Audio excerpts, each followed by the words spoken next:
तो आयुर्वेद कहता है अगर कोई दाना निकल रहा है, कोई फुंसी निकल रही है तो आपके भले के लिए निकल रही है।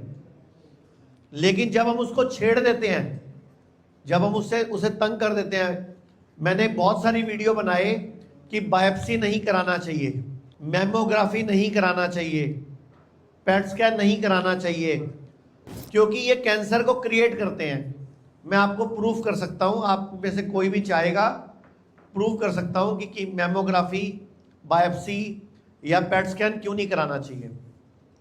मैं आप लोगों से एक सवाल पूछ रहा हूं, जब आप पेट स्कैन कराने जाते हो, आप में से कैंसर का पेशेंट कौन कौन है या कैंसर के बारे में कौन कौन जानना चाहता है?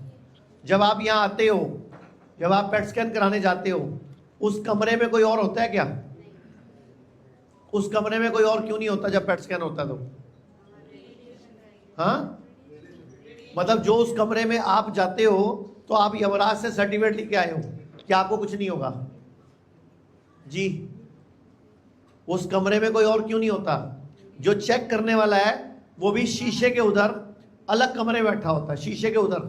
और शीशा भी नॉर्मल शीशा नहीं होता, वो स्पेशल शीशा होता है, कम से कम इतना मोटा। और जो दीवारें भी होती हैं उस कमरे की, वो अलग तरह के मटेरियल से बनती हैं जहां से रेडियो एक्टिव रेज बाहर ना आ सके। मतलब वो दीवारें भी स्पेशल अप्रूवल से भारत सरकार के न्यूक्लियर डिपार्टमेंट से अप्रूव होती हैं, रेडिएशन डिपार्टमेंट से अप्रूव होती हैं, यानी कि वहां खतरा है। तो जिसका टेस्ट हो रहा है, क्या उसको खतरा नहीं है? या वो यमराज का रिश्तेदार है, उसके ऊपर साइन है कि इसको तो कुछ नहीं होगा? अच्छा, मुझे एक बात बताओ, जब पेट स्कैन होता है आपका, पेट सीटी होता है, पेट स्कैन होता है, तो आपको कुछ घंटे से भूखा रखा जाता है। रात को बोलते हैं, रात से अगले दिन सुबह तक मत खाना। मान लो आपका पेट स्कैन 1 बजे हो रहा है और आपने पिछले दिन 6 बजे से नहीं खाया, यानी कि कितने घंटे हो गए? 17 घंटे। तो 17 घंटे से आप भूखे हो। पेट स्कैन होता कैसे है? कैसे चेक होता है? कैसे पता चलता है पेट स्कैन को कि आपको कैंसर है? कैसे पता चलता है? आपको एक मशीन पे लिटाया जाता है, लेकिन उस मशीन से पहले क्या किया जाता है? आपके बॉडी में एक दवाई डाली जाती है, एक रेडियो एक्टिव मटेरियल डाला जाता है जिसमें कि ग्लूकोज मिक्स होता है, जिसमें कि चीनी मिक्स होती है।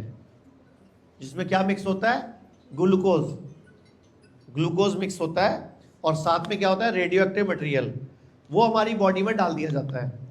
ऊपर से फोटो खींचती है थोड़ी देर बाद कि बॉडी में कौन सी जगह पे ज्यादा भूखे सेल थे जो उस चीनी को, ग्लूकोज को खाने के लिए आए। मान लो वो इस हिस्से में आए तो बोल देंगे ब्रेस्ट कैंसर। वो पेट में आए तो पेट का कैंसर, प्रोस्टेट में आए प्रोस्टेट कैंसर, गले में आए थायराइड कैंसर, यहां मुंह में आए तो मुंह का कैंसर, जीभ का कैंसर, गले का कैंसर, ऐसे ही होता है।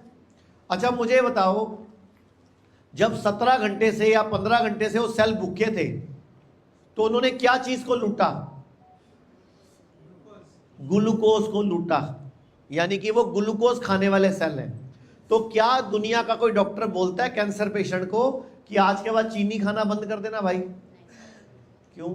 जब पता है कि वो ग्लूकोज खाने वाले सेल हैं, ग्लूकोज उनकी खुराक है, तो ग्लूकोज कट कर दो ना।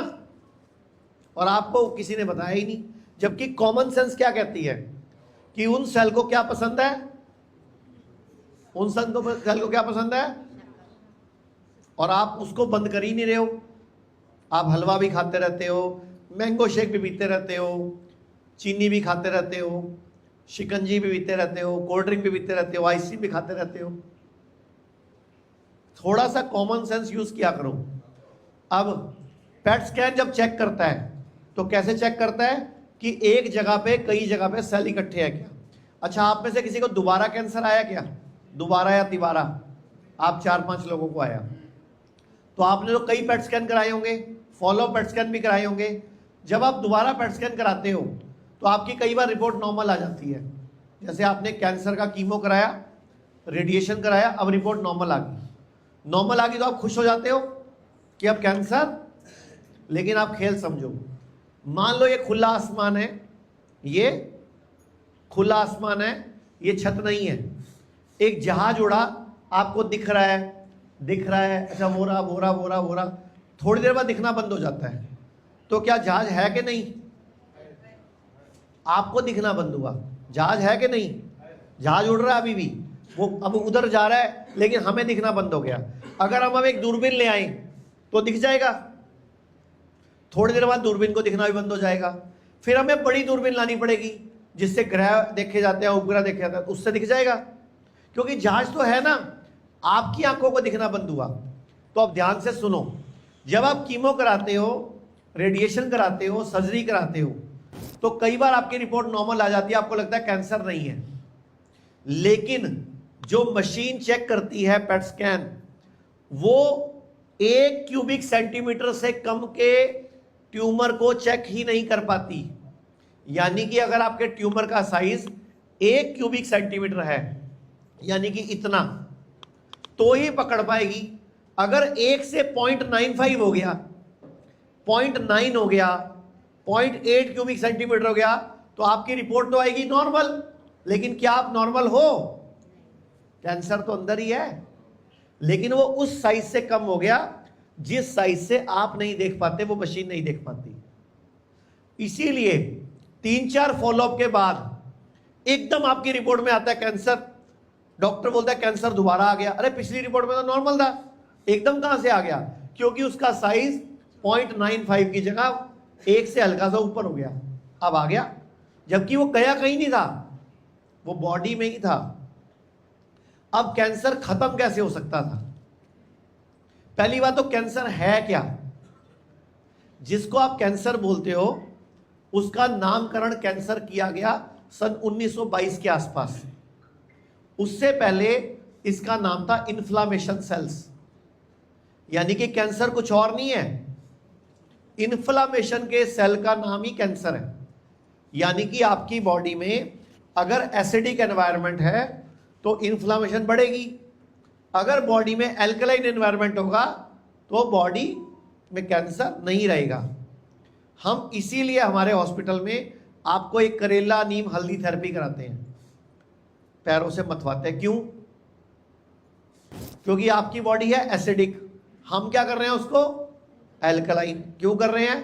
ताकि कैंसर के सेल अपनी मौत अपने आप ही मर जाए। सिद्धू जी की वीडियो देखा था सबने, उनकी बीवी ने कैंसर को कैसे हराया कि सूरज डूबने के बाद खाना खाना बंद कर दिया।